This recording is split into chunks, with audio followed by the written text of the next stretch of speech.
আসসালামু আলাইকুম। আজকে আমি ডিটি 830D এই মিটার সম্পর্কে আপনাদের সাথে আলোচনা করব। আগে একটি ভিডিও দিয়েছি মিটারের ডিটি 17N। এখন এটা তো সবাই কিনে না, প্রথম অবস্থায় যেহেতু এটা সবাই কিনে, এটার দামও কম, 250 টাকার মতো, আর এটা প্রায় 2100-2200 টাকা লাগে। তবে এই মিটারটা যদি কেউ বুঝে তাহলে এটা বুঝবে, এটার থেকে এইটা আরও সহজ।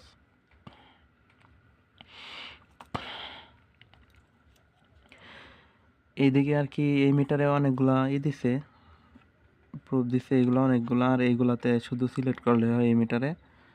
আর এটাতে ঘুরায় ঘুরায় নেওয়া লাগে, এটাই আর কি। আর এটা যেমন লং লাস্টিং বা রিডিংগুলো করে পাওয়া যায়, এটাতে আর কি তেমন পাওয়া যায় না, তারপরেও এটা ভালো আছে, এই টাকার ভিতরে ভালো আছে আর কি, বেশি দিন লাস্টিং করে না। এই মিটারের সম্পূর্ণ আলোচনা করার চেষ্টা করবো আজকে আপনাদের সাথে। এই মিটারে দুইটি প্রুফ, একটি কমন, এটা গ্রাউন্ড, এটা থাকবে এখানে গ্রাউন্ডে, আর এটা হইতেছে এই যে ভোল্টেজ ওহম মিলি এম্পিয়ার, এটা এখানে থাকবে। আর এইগুলো দিয়ে এম্পিয়ার মাপার জন্য, ওটা তেমন প্রয়োজন পড়ে না।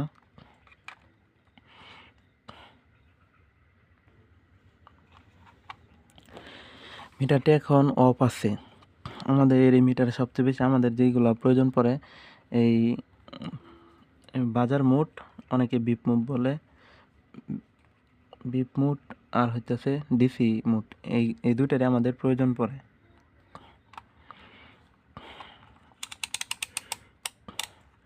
আর এটা হইতেছে রেজিস্টর মাপার জন্য, বা রেজিস্ট্যান্স যেটাই বলে। আর এটা বাজার মোড বা ডায়েট মোড, এখানে বাজার মোডের সাথে ডায়েট মোড সব কিছু দেওয়া দিচ্ছে। আর এটা হইতেছে ডিসি ভোল্ট পরিমাপ করার জন্য, এটা হইতেছে এসি ভোল্ট পরিমাপ করার জন্য। আমি এখন দেখাবো আপনাদেরকে কিভাবে কোনটা পরিমাপ করতে হয়। আর এটা হইতেছে ডিসি এম্পিয়ার পরিমাপ করার জন্য। এখন আমি আপনাদেরকে দেখাবো প্রথমে যে একটা রেজিস্টর কিভাবে পরিমাপ করতে হয়। এটা হইতেছে একটা রেজিস্ট্যান্স। এই রেজিস্ট্যান্সটা পরিমাপ করতে গেলে আমাদের এটা হইতেছে একটা 22 কিলো ওহমসের রেজিস্ট্যান্স। আমাদের এখানে যদি এই রেজিস্ট্যান্সে পরিমাপ করতে যাই, তাহলে আমাদের মিটারের প্রোবটা এখানে রাখতে হবে এই 200 কিলোতে। যেহেতু 20 আছে, এটা হইতেছে 22, তাহলে 20-এ রাখলেও হবে না, একুরেট মানটা দেখাবে না। তাই আমাদের এই মিটারের প্রোবটা রাখতে হবে এই 200 কিলো ওহমসে। এখন দেখব রেজিস্টারের মান কি দেখায়।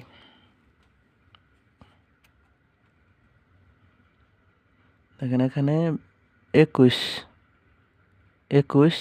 মানে একটু 22, ওই একুরেট আর কি দেখায় না আর কি, 21.1 দেখাইতেছে। আমার মিটারটা একটু এদিকেই আছে, একটু, এটা তো অনেক দিন হয়ে গেছে এই জন্য। আর আরেকটা যদি মাপি, এটা হইতেছে 39 কিলো ওহমসের রেজিস্ট্যান্স।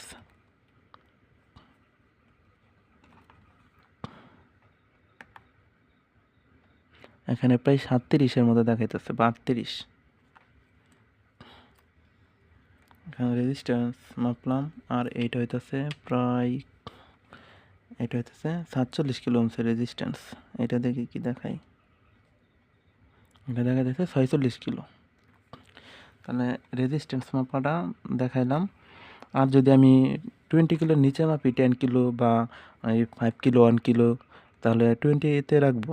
2000 এখানে রাখলে 1 কিলো মাপলে, তবে 20 কিলোতে রাখলে আর কি আমরা 10 কিলো 5 কিলো দিলে মাপতে পারবো।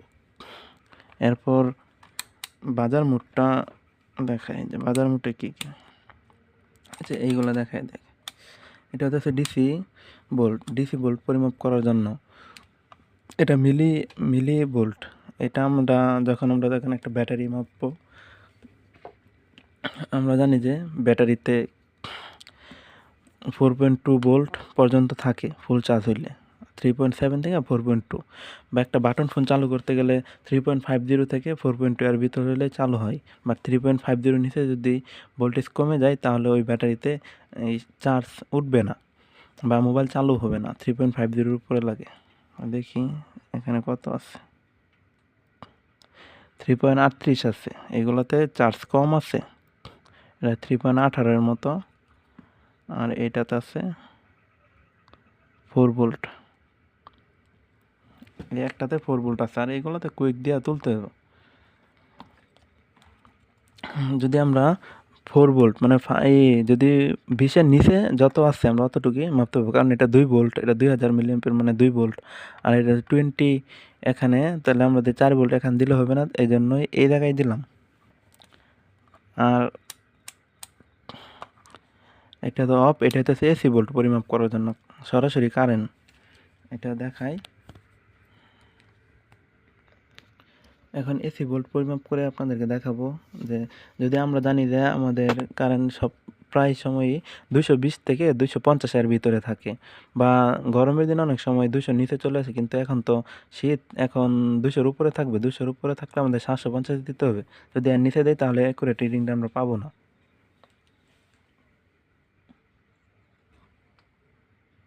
কত দেখা যাচ্ছে 218 এরকম হবে, 218 ভোল্টের মতো, প্লাস বা 208 না 218 এরকম হবে। এটা এখানে একটু বোঝা যায় না।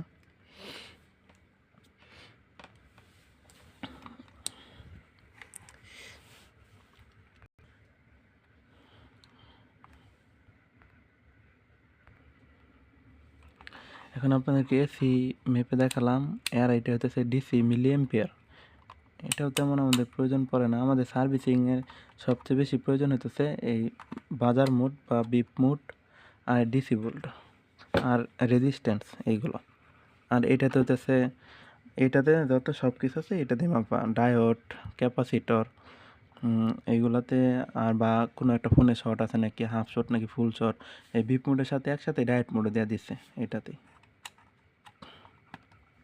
এখন আমি আপনাদের দেখাবো, একটা ডায়োড মেপে দেখাবো। আমরা জানি যে ডায়োডের একদিকে মান দেখাবে, আরেকদিকে মান দেখাবে না। এটার ব্যাটারিও কমে গেছে।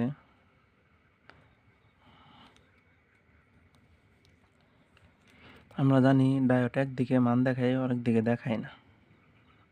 যদি দুই দিকে মান দেখে তাহলে ডায়োডটি নষ্ট।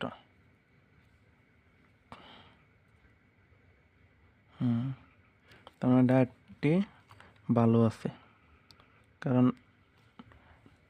ডায়োড হচ্ছে একদিকে যাবে কিন্তু অপর দিকে ব্যাক দিবে না কারেন্ট। আর এখানে আমরা একটা মাদারবোর্ড দেখব। মাদারবোর্ড যদি আমরা জানি যে একদিকে মাদারবোর্ডে একদিকে মান দেখাবে, আরেকদিকে দেখাবে না, তাহলে বুঝবো মাদারবোর্ডটি ফ্রেশ আছে। আর যদি দুই দিকে মান দেখায়, মানটা হবে 300 থেকে এই 700-800 এর ভিতরে। আর যদি দুই দিকেই মান দেখায় 300-250 বা 200 দুনো দিকেই দেখায়, তাহলে বুঝবো হাফ শট। আর যদি বিপ দেয় এরকম শব্দ করে, তাহলে বুঝবো ফুল শট।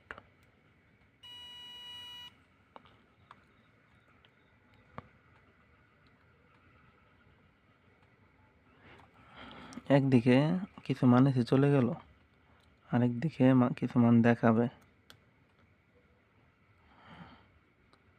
এই বোর্ডটি ঠিক আছে, এটাতে কোনো শর্ট নাই। আরেকটা হইতেছে এইটা, দেখি একটু কাছে তো ধরো, বুটটা যখন কাছে পারবা,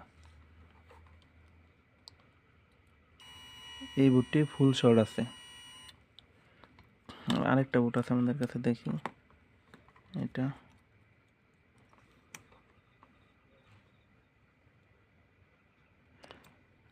এটা ভালো আছে, 500 দেখাইতেছে, কাছে নেওয়ারও। এটা একেবারে ভালো, একদিকে মান দেখায় না, একদিকে দেখাইছে। যদি দুই দিকে মান দেখাতো তাহলে হাফ শট, বা আর বিপ দিলে তো ফুল শটই। এই ডায়েট মোডে সব কিছু দেখা যায়। আর একটা মাদার বোর্ডে ক্যাপাসিটার কীভাবে মাপতে হয়, ক্যাপাসিটার দেখায় এখানে মাদার বোর্ডে। আরও মাদার বোর্ডে যদি আমরা ক্যাপাসিটার, আমরা জানি ক্যাপাসিটারের কোনো দিকেই মান দেখাবে না। যদি একদিকে ধরার পর যদি মান দেখায় বা বিপ দেয়, তাহলে বুঝবো ক্যাপাসিটার শর্ট। আর মাদার বোর্ডে ক্যাপাসিটার মাপার নিয়ম হইতেছে, আমরা সবসময় যদি কোনো কম্পোনেন্ট মাদারবোর্ডে মাপি, তাহলে আমরা পজিটিভটাকে কমন করব, বা পজিটিভটাকে গ্রাউন্ডে রেখে এরপরে নেগেটিভ প্রোবটাকে নিয়ে ক্যাপাসিটারের প্রান্তে ধরবো। কাছে নাও, একদিকে মান দেখাবে আরেকদিকে বিপ দেবে, তাহলে বুঝবো ক্যাপাসিটারটা ভালো আছে।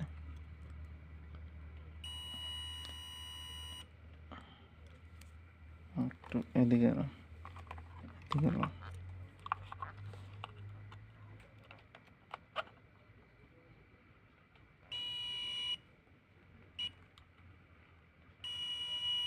এই বুটটাই ফুল শর্ট, তার কারণে দুই দিকে ক্যাপাসিটার মান দেখাইতেছে, আরেকটা নেই।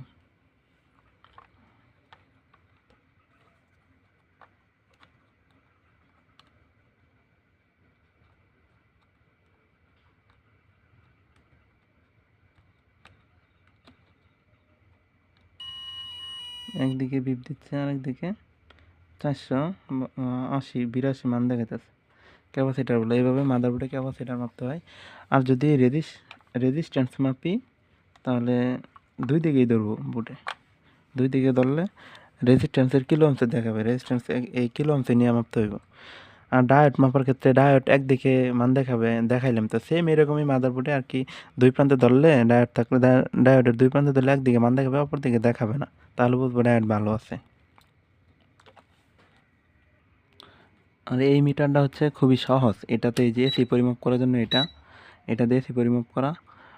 আর এটা হইতেছে ডিসি মাপার জন্য ব্যাটারি, আর এটা সেলসিয়াস ফারেনহাইট এর জন্য। আর এটা দেওয়া তো বাজার মোটু হোম ডায়োড এক জায়গায় দিয়ে দিচ্ছে, খালি এটা সিলেক্ট অপশনে চাপ দিলে সিলেক্ট হইব।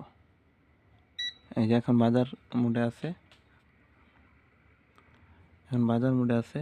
আর আরেকটা দিলে ডায়েট মোডে চলে গেছে। আর আরেকটা এটা ক্যাপাসিটার, এটা হচ্ছে কিলো হোমস।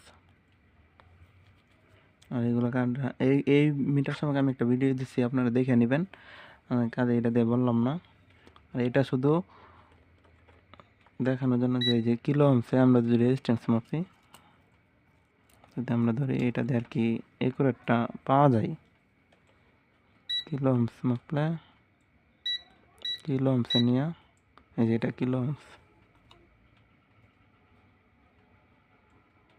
47 কিলো একুরেট দেখাইতেছে, একটু বেশি, ঠিক আছে এরকম দেখাই, কিন্তু এই মিটারটা দিয়ে আর কি একুরেট রিডিংটা পাওয়া যায় দেখাইলে।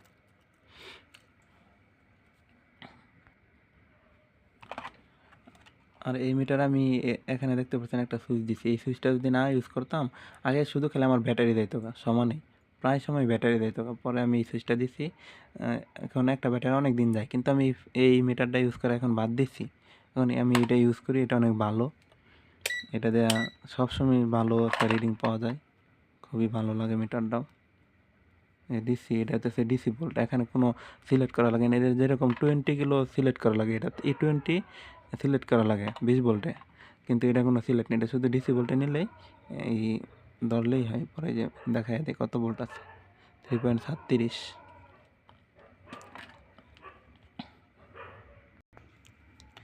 তাহলে আজকে এই পর্যন্তই, আর ভিডিও আর লম্বা করবো না, অনেক লং ভিডিও কেউ দেখতেও চায় না। তবে আমি এই মিটার দিয়ে আরও অনেক ভিডিও দিব, যে একটা ফোনে কিভাবে ফুল শট, হাফ শট বা ফোনে থাকা অবস্থায় কিভাবে মাপতে হয় ক্যাপাসিটার, রেজিস্ট্যান্স, ডায়োড, এইসব সম্পর্কে একটা ভিডিও দিব। কোন কম্পোনেন্টের কী কাজ বা কোন কম্পোনেন্ট কীভাবে চিনবো, সব কিছু এইগুলো নিয়ে আলাদা একটা ভিডিও দিব। আজকে এই পর্যন্তই। যদি আমার ভিডিও থেকে যদি আপনারা কিছু উপকার পেয়ে থাকেন, তাহলে চ্যানেলটা সাবস্ক্রাইব করেন, একটা লাইক দেন, আর আমার জন্য দোয়া করেন। আসসালামু আলাইকুম।